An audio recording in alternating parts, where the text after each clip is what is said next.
Many people are familiar with the Big Bang Theory, but opinions vary on what preceded it.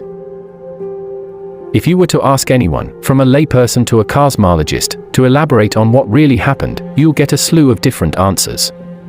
One of the most common ones is a singularity, which refers to an instant where everything we know of in the universe was concentrated into a single point.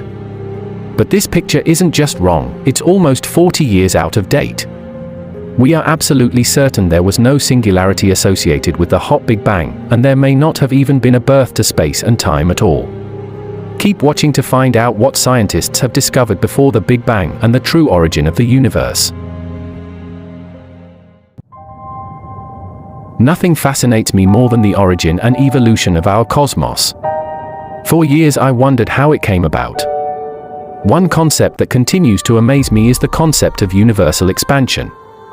The thought that space itself is expanding and that galaxies are not moving away from one another, but rather the space between them is growing, is truly mind-bending. I guess put into simpler words, the universe is a mind-boggling mystery. You know, we say the universe began 13.8 billion years ago.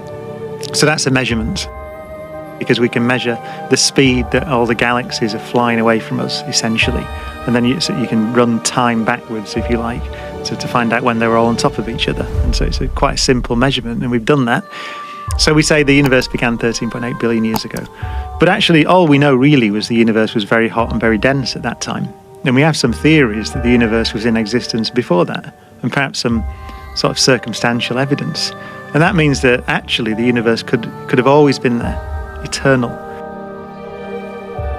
When thinking about the Big Bang Theory, we come up with certain questions like, what caused it? Was it really the beginning? And what happened before the Big Bang? The list goes on and on, which makes it not accepted generally. But what about other theories that explain the origin of the universe? Even though the Big Bang is the most accepted theory, let's take a look at other theories that explain the beginning of our cosmos.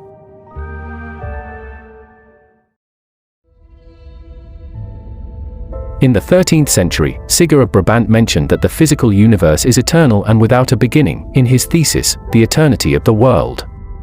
Sigurd argued that the world has always existed and will always exist, that the physical universe is thus without any first beginning, and therefore eternal.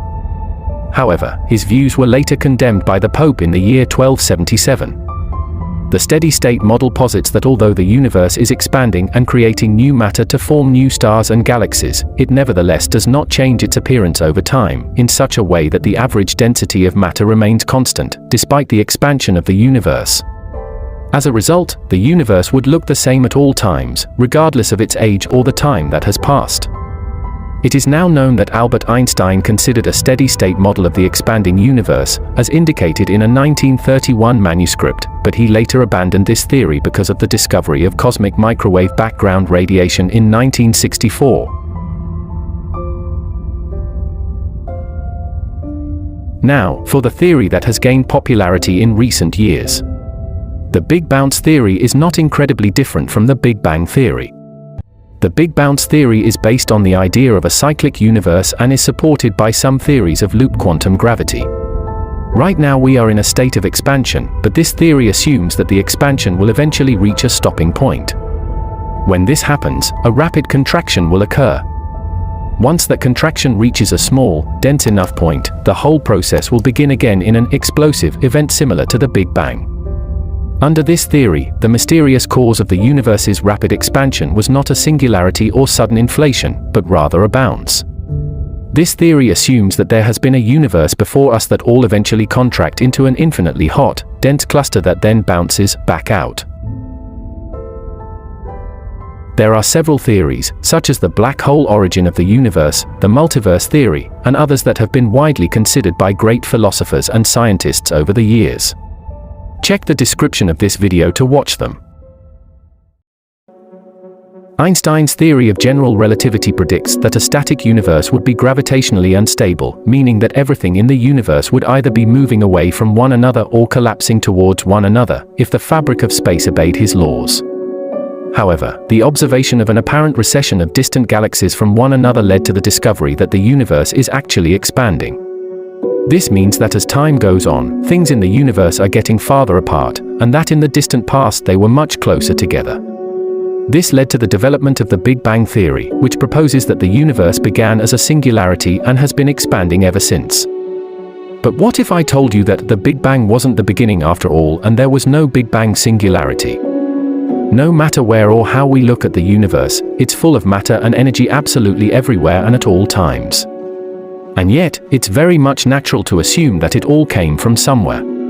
Today, the universe as we see it is expanding, getting less dense, and cooling.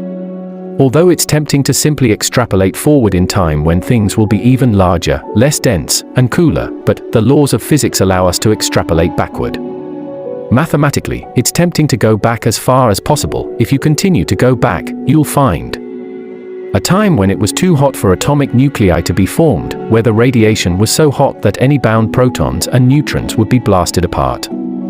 A time when matter and antimatter pairs could spontaneously form. A period when protons and neutrons disintegrate into a quark-gluon plasma, as the temperatures and pressures reach such extreme levels that the universe becomes more dense than the core of an atomic nucleus. And finally, a time when the density and temperature become infinite, as all matter and energy in the universe are concentrated in a single point, a singularity. This very final point, this singularity that represents where the laws of physics break down, also is understood to represent the origin of space and time. This was the ultimate idea of the Big Bang. However, everything except that last point has been confirmed to be true. It could be that the Big Bang was an interesting event, but not the first event in the totality of reality. It could have been the first event that sparked the expansion of our part of space. But it could be that there's a grander realm of space within which we sit as a small part, and that grander realm may have been there for a far longer period of time. It may have experienced its own Big Bangs, maybe a collection of Big Bangs that may extend infinitely far into the past. So it could be that the answer to the question of what happened before the Big Bang is a lot of other Big Bangs or a lot of other quantum events that were taking place in a larger landscape of reality than we have direct access to. In the early 1980s, it was theorized that, before our universe was hot, dense, expanding, cooling, and full of matter and radiation, it was actually inflating. The theory started when Alan Guth wrote the idea down in his notebook.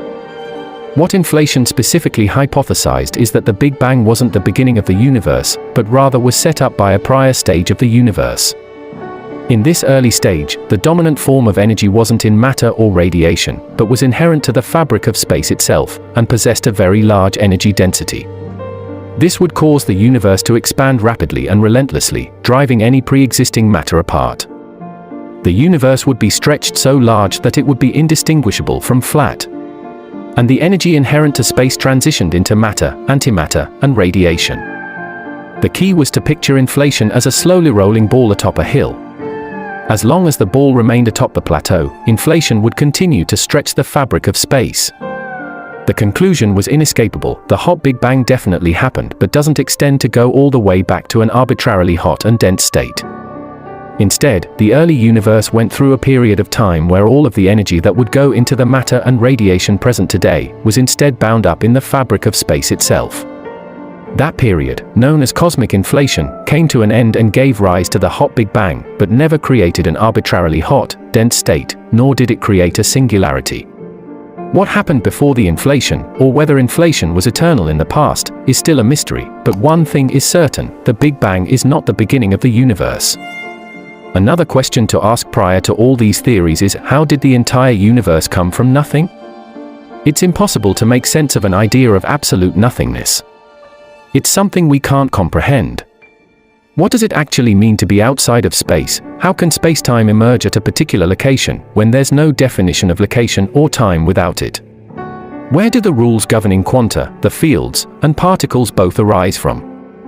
Perhaps, according to cosmic inflation, which is our leading theory of the universe's pre-Big Bang origins, it really did come from nothing. This requires a little bit of explanation, and is what is most frequently meant by a universe from nothing.